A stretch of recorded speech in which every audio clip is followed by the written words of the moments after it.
जैसा कि आपको पता है कि पूरे अफगानिस्तान के बॉर्डर्स जो है आजकल कंट्रोल करते हैं तालिबान, और तालिबानों ने आज एक बहुत अच्छी चीज का मुजाहिरा किया है जिससे काफी दुनिया हैरान है। तालिबानों ने जो ईरान की सिक्योरिटी फोर्सेस है, खुसूसन बॉर्डर की सिक्योरिटी फोर्सेस, उनके साथ मिल बैठकर बातचीत करी है। अब बातचीत क्या करी है कि अफगानिस्तान के जितने भी बॉर्डर हैं वहां पर अफगान रेफ्यूजीज आए हैं और पाकिस्तान ने बाड़ लगाई हुई है। पाकिस्तान के अंदर तो रेफ्यूजीज जा नहीं सकते। सेंट्रल एशिया की तरफ भी यही है, भारत आने नहीं देगा, चाइना के साथ भी यही सीन है। अब बचा है ईरान। ईरान के साथ तालिबानों ने अब बातचीत करना शुरू कर दी है कि हमारे अफगानिस्तान के लोगों को पनाह दें। तो इनके आज जर्नैल जो थे बॉर्डर के ऊपर आए थे, एक पुल है और उस पुल के ऊपर बैठकर इन्होंने बातचीत करी है तालिबानों के साथ, और तालिबानों के साथ ये मुआहदा किया है कि हम आपकी मदद करेंगे। अगर हम बात करें ईरान की, तो ईरान ने कहा है कि अफगानिस्तान के तालिबानों की भरपूर हम मदद भी करेंगे। अफगान क्राइसिस के अंदर मदद का मकसद ये है कि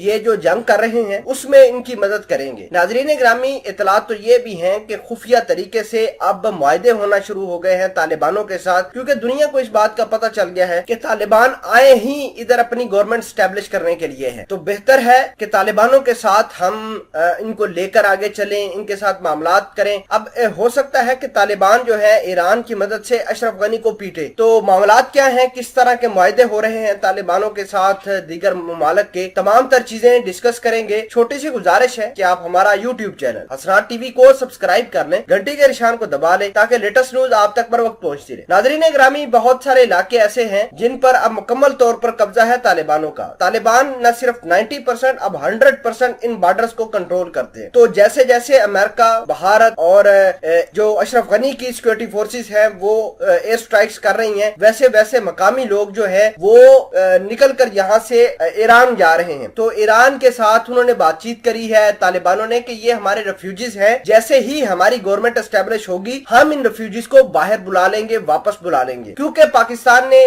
बाड़ लगाई हुई है, चाइना अपने मुल्क के अंदर आने नहीं देगा, भारत अशरफ गनी को सपोर्ट कर रहा है और इसी तरह सेंट्रल एशिया का हिसाब किताब है। तो ईरान वाहिद मुल्क है जहां पर अब रेफ्यूजीज सेटल डाउन होना शुरू हो गए। रेफ्यूजीज का मामला जो है वो ईरान के साथ तालिबानों का तय पा गया है। अब तालिबानों के साथ और ईरान के साथ रेफ्यूजीज का मामला तो एक तरफ, इतलात तो ये आ रही है कि ईरान जिस तरह अपनी दुनिया में जंगजू तैयार करता है, फिर उनको हथियार देता है, जैसे कि यमनी हौसी बागी हो गए, जैसे कि इराक के अंदर मौजूद है ईरानी जंगजू, सीरिया के अंदर मौजूद है, फिर हिजबुल्लाह मौजूद है, जैसे इनको सपोर्ट करता है वैसे ही अब ईरान तालिबान को सपोर्ट करेगा। और अमेरिका इसके ऊपर बराबर नजर बनाया हुआ है। अमेरिका ये कहता है कि तालिबान किसी तरीके से ईरान के साथ ना मिल पाए। अगर तो तालिबान के साथ ईरान मिल गए तो दुगनी तबाही होना शुरू हो जाएगी। इसलिए अमेरिका ने ईरान के ऊपर अब पाबंदियां लगाने का फैसला किया है ताकि वो ईरान और तालिबानों के दरमियान खला पैदा कर सके।